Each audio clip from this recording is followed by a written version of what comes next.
Today I have another first here for me. This is the Meizu Pro 6S, the first Meizu phone that I will be looking at. Now I've heard good things about them. So this model here has the Helio X25 with Mali T880 GPU, 4GB of RAM, and this is the 64GB model.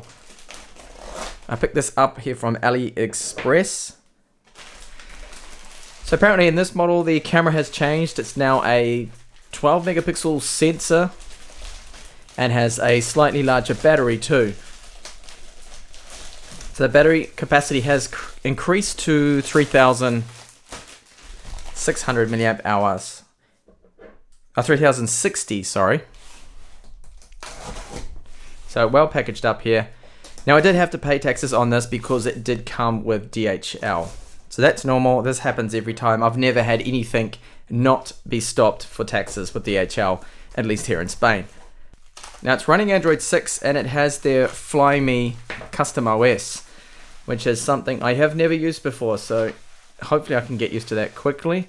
So the seller included a screen protector, well, two of them. This is a different one here, but I'm not too sure why that is blue. Maybe it's just the top coat, or it could be the style. A US 2-prong to Euro adapter, of course. I'm going to need that because all these chargers are the 2-prong style out of China. And they've included some other bits and pieces here. A case and some sort of cable and other junk that I will probably just put that in the bin.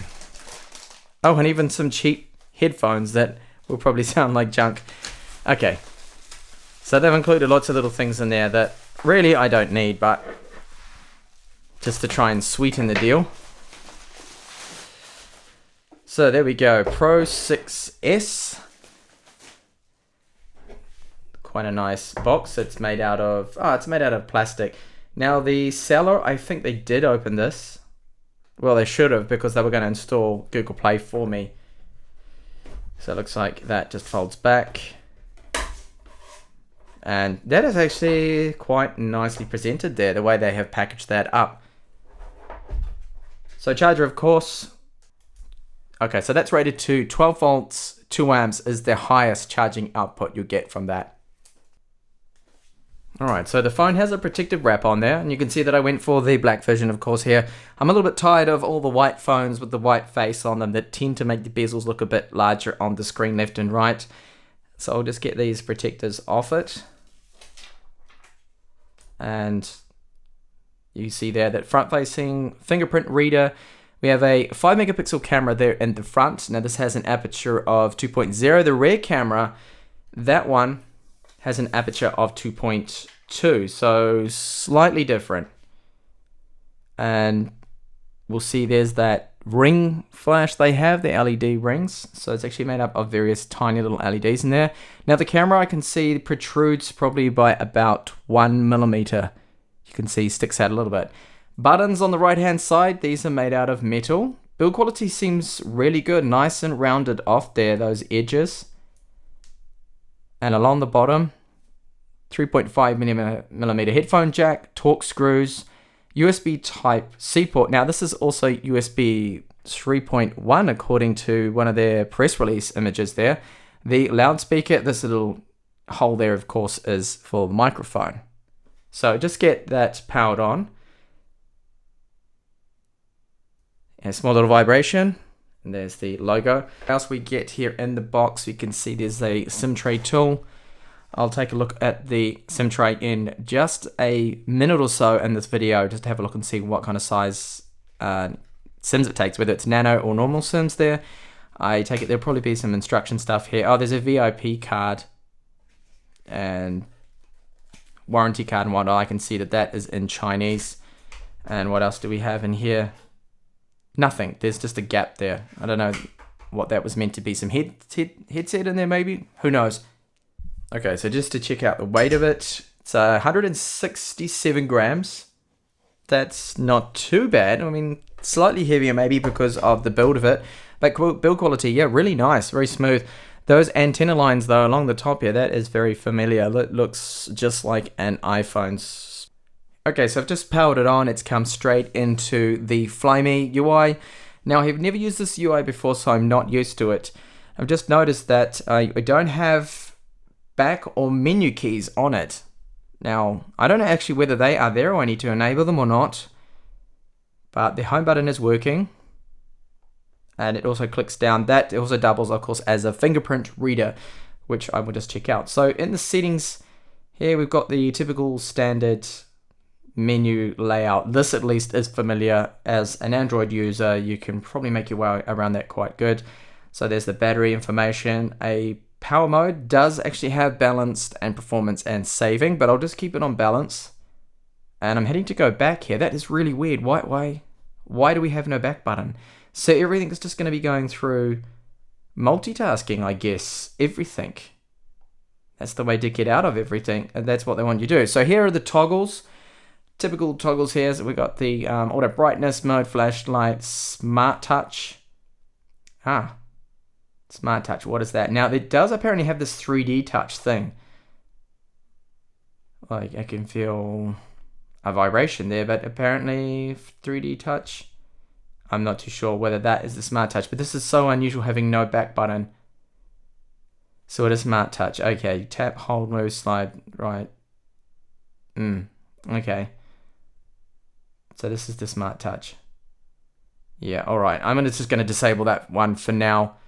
And so along here, that is, okay, that's the browser. I keep going to hit the back button. I'm not too sure whether I like that. So here we have the camera, of course. So I'll just take a quick photo. I'll go outside in just a second and take some photos while I still have a little bit of daylight. The weather has been terrible here at the moment, so not really good for taking photos. So it naturally starts up in auto mode, but here we have manual mode. So manual mode gives us, I can see already, we've got the exposure setting, ISO, manual focus, and exposure compensation. Getting out of that, we do have slow-mo. Slow-mo, wonder what resolution that goes up to. Well, it doesn't actually mention there. And over back into video mode. So video mode here, video size, that goes all the way up to 4K on the rear facing camera, and then up to 1080p on the front facing camera, which is good. So I'm finding this so awkward not having that back button there.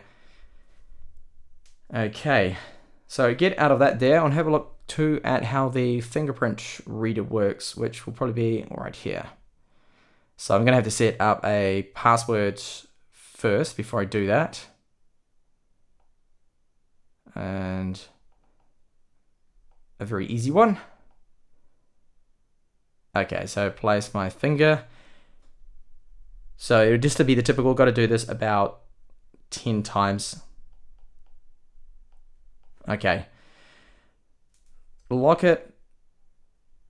No, it looks like it's I have to wake it first and then unlock. So it's not like other phones, for example, like the Vivo X9 that I have right here with me. That one, all I need to do is just place my thumb there and it, boom, it unlocks straight away, which is what I prefer. This, no, you must definitely wake the phone and then it works. Well, at least it's working good though. Yeah, okay. So it seems back button is always going to be just the one tap. And then clicking down, that will take me to home, I think. Play Store has been installed. Seller has put that on there for me. And we also have some Chinese junky bloatyware applications. But I will uninstall most of those I can. Looks like you can get rid of literally all of it. Tmall, don't need those. So that at least is good. So the UI, the Flyme UI is going to take a while to get used to. You can see there is some Chinese characters along here. So this is the weather app that doesn't seem to have fully converted over to English, which is annoying. So we're going to have widgets. Here's your widgets. Widgets and applications all in one. So if I put the weather back here, or this one, no free space, it looks like that the weather widget is definitely only really in Chinese, so that is not good. I'll have to find another third-party one. So here we have the dialer. Will that have any Chinese? Contacts. Well, we've got the Meizu contact there. Yellow pages will probably come up all in Chinese. Well, no, it hasn't actually. And then the dialer there.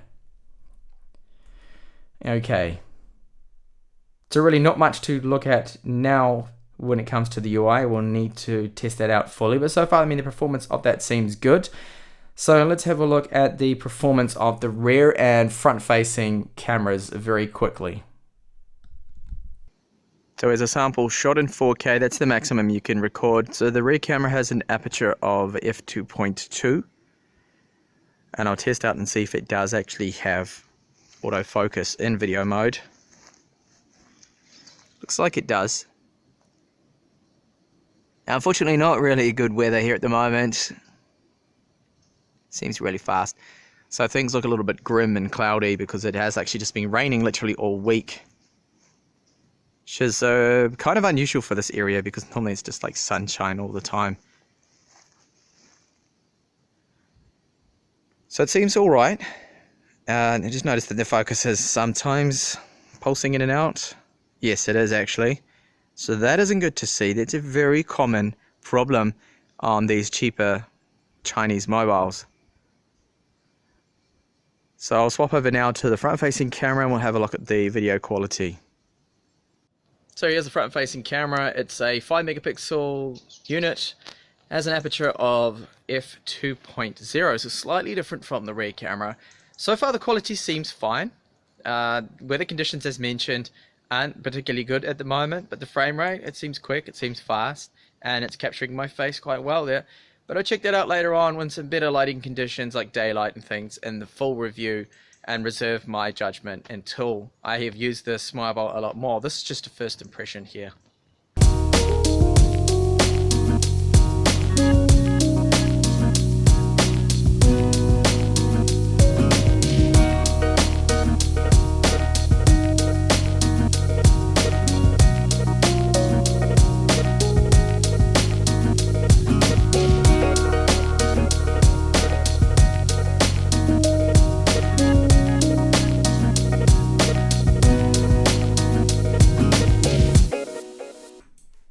And just to check the thickness of it, so it comes in at 7.5 millimeters, which is really good, but where that camera bump is 8.25, so it does stick out a little bit there.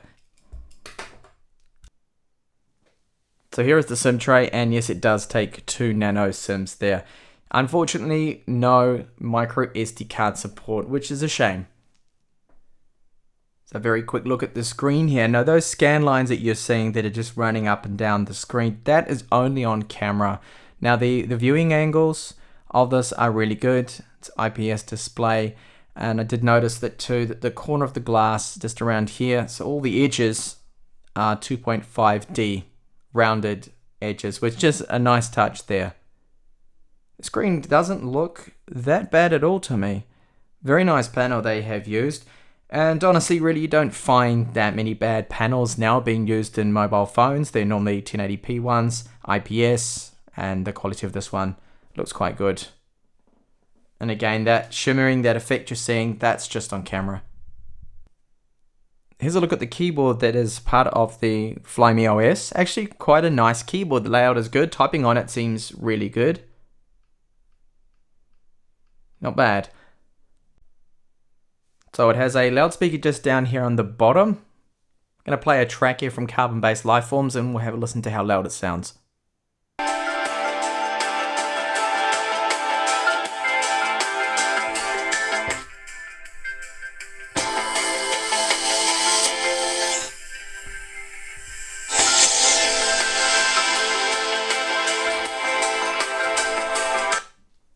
So to me that sounds alright. There's a tiny little bit of bass in there, some mids. The volume isn't the loudest I have heard, but it seems to be adequate.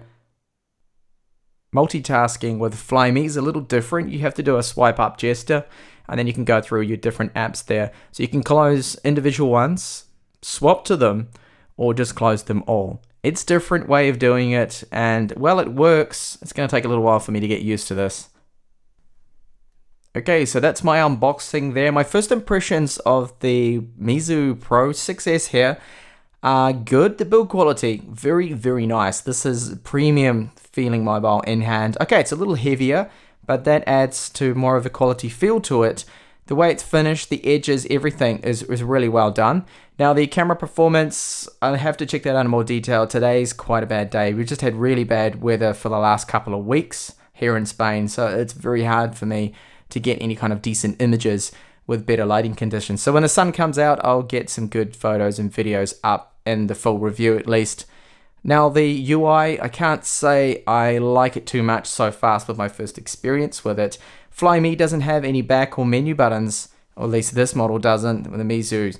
So everything I think is just going to be multitasking with most apps. You're not actually exiting out of them or maybe tapping home once. It will exit out of it, but it's something to get used to. Fingerprint Reader as well. You need to actually wake the device before you can unlock it. It's not just a straight unlock like others, which is, I don't know, a slight annoyance. And the fact that we have Chinese too in the operating system and the launcher, the skin they've used, that we can't get rid of. So some of the widgets just do not convert over to English from Chinese, which is a little bit annoying there. So that's something to bear in mind, that you're going to have a bit of a learning curve with this new OS, at least I will here. So I'll be back later on with some benchmarks, gaming tests, and a proper camera review as well. That's all going to be in the full review. So hopefully I will see you back then if you are interested in the Meizu Pro 6S here. Thank you so much for watching. See you soon.